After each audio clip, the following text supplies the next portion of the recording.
Oke, lanjut ya. Nah, sekarang kita sudah punya tampilan ini. Kemudian kemarin atau tadi kita sudah bikin sudah punya juga page-nya ya. Ini sudah ada. Nah, tinggal kita register di si home ini ya. Jadi di sini konten kita ganti jadi ini. Kesalahan yang kemarin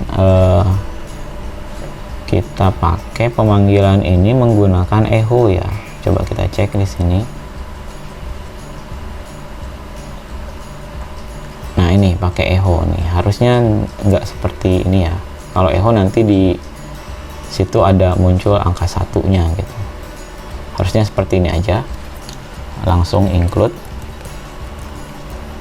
Tuh ya. Kemudian panggil nama filenya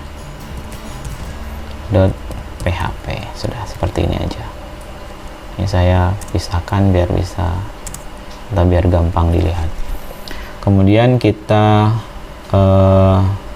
arahkan untuk filter data atau data grafik ini. Oh ya, data pegawai ini kita arahkan ke kemarin apa namanya ya, data.php ya.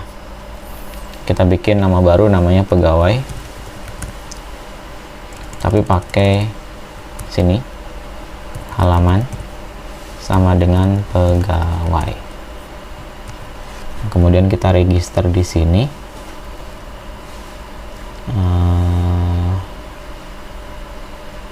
Oh ya, kita bikin ini dashboard.php. Kita bikin filenya.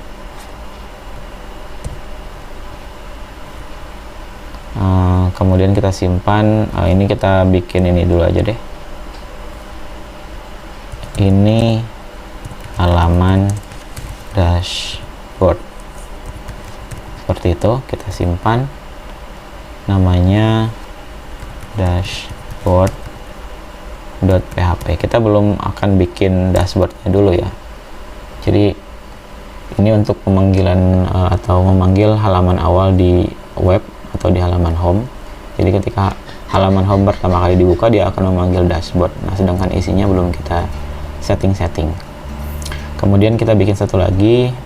Ketika nanti dia milih dashboard, maka di sini juga harus kepanggil dashboard.php gitu ya. Nah, kontennya kita mulai dari yang bawah sini. Ini kita kasih nama misalkan pemanggilan data pegawai. Seperti itu. Di sini kita ganti jadi pegawai.php.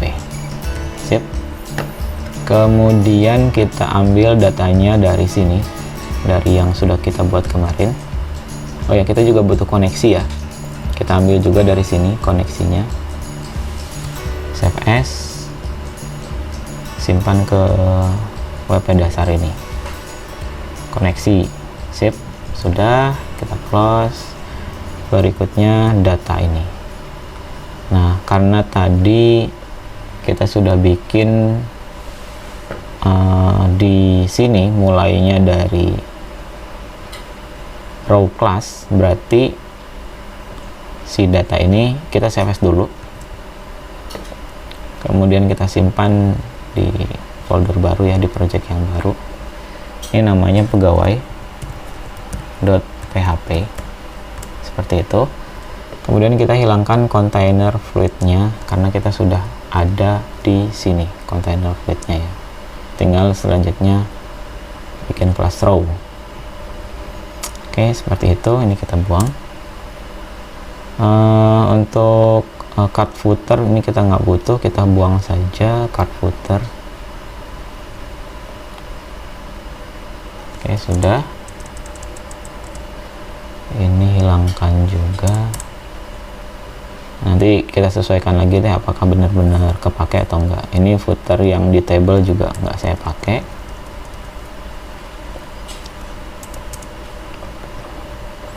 Oke, ini title-nya. Misalkan ini data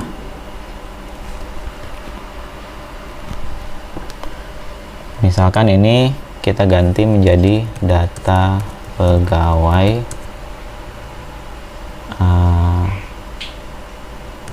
di seluruh Indonesia gitu ya. Data pegawai apa nih, misalkan data ya gitulah, nanti silahkan disesuaikan lagi. Oke. Next. Nah, di sini kita pakai namanya data table. Nah, karena data table ini belum kita panggil ya. Ini hapus saja, nggak dipakai. Data tablenya kita belum panggil, sehingga kalau misalkan sekarang kita coba jalankan form pegawai ini, kita reload dulu. Oke, dashboardnya belum muncul ya, nggak ada. Wait, sebentar. Oh ya, saya typo ternyata di sini. Dia nyari file dashboard, tapi saya di sini nulisnya dashboard. Kurang R. Sip. Simpan, reload lagi.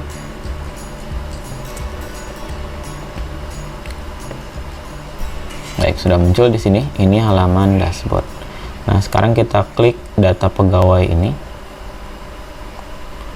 Oke, di sini sebetulnya muncul ya. Cuma di sini ada kesalahan undefined variable count di pegawai PHP line 35. Kita cek di pegawai.php line 35 sini ya. Nah, kenapa nggak kepanggil? Karena kita belum definisikan koneksinya di bagian home. Nah, kita definisikan dulu di sini, di atas ini, paling atas. Kita bikin atau kita panggil koneksinya PHP. Di sini include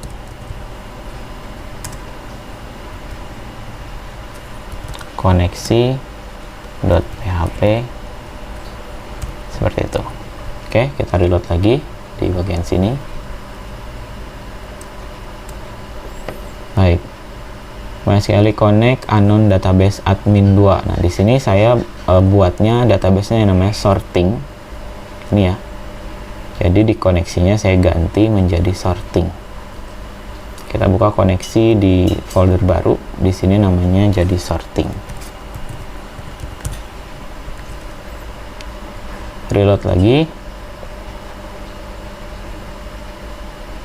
Baik, sudah ya, sudah muncul. Hanya saja di sini bukan data table ya. Tuh lihat, kita bisa cek. Ini scrolling ke bawah sampai banyak. Itu ya.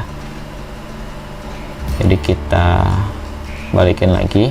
Kemudian di sini kita nggak usah pakai card lagi ya. Kita langsung pakai yang ini aja nih. Jadi biar bisa di tutup, buka tutup seperti ini.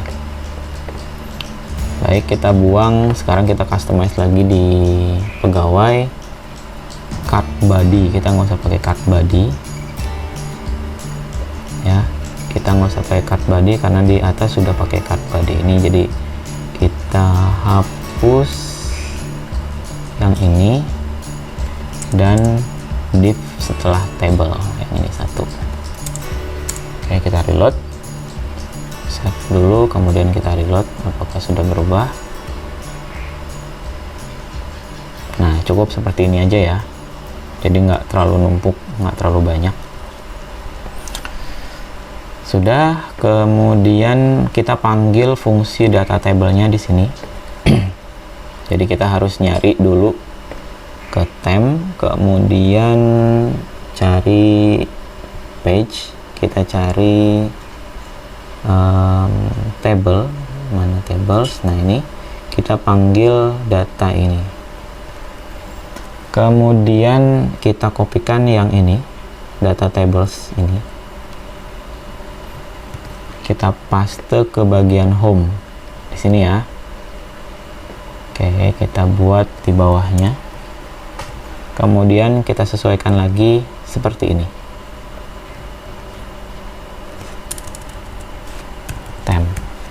Dan satu lagi di bagian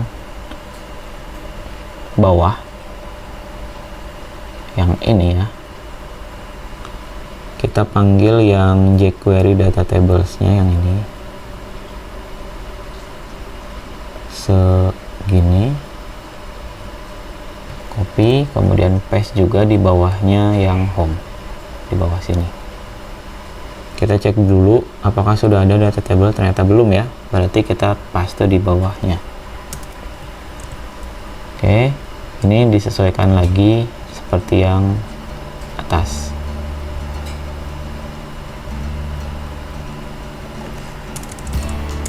Oke, sip, sudah. Selanjutnya kita cek lagi di sini. Nah, kita buat yang ini, script yang example-nya. Copy juga, kita taruh di sini, di paling bawah. Nanti example ini kita bisa tambahkan kalau data table pada satu halaman lebih dari 2. Ini kan cuma ada 2 ya. Nanti yang satu bisa manggil example 1, yang satu bisa memanggil example 2. Kalau ada 3 berarti nanti ada example 3 dan seterusnya. Copy paste aja. Oke. Kalau teman-teman perhatikan di sini, kalau di example 1 dia ada button untuk sorting ya. Button untuk sorting, tapi kalau di example 2 nggak ada, jadi cuma data table biasa aja. Nanti kita coba ya. Oke, pengaturannya di home sudah beres. Kemudian kita balik lagi ke pegawai dan kita contoh di sini pakai data table example-nya 1 yang ini ya, berarti dia nanti ngebaca yang atas, yang ini. Nah, kita coba reload, apakah sudah kepanggil di sini. Oke, kemungkinan ada kesalahan lagi. Oh, enggak. Aman ya. Oke, sudah kepanggil. Ini contoh data table 1. Kalau misalkan kita ganti example-nya ya jadi example 2. Di sini jadi example 2. Maka tampilan data table-nya sekarang jadi, nah, sekarang nggak ada sortingannya, tapi ini data table juga sama. Nggak ada searching, nggak ada apa namanya yang buat ngeprint atau buat sorting lain-lain. Jadi cuma ada tampilan seperti ini dan pagingnya. Nah, tergantung nanti kebutuhannya mau yang mana. Saya balikin lagi aja ke yang 1. Oke, seperti ini sudah ya untuk yang data pegawai.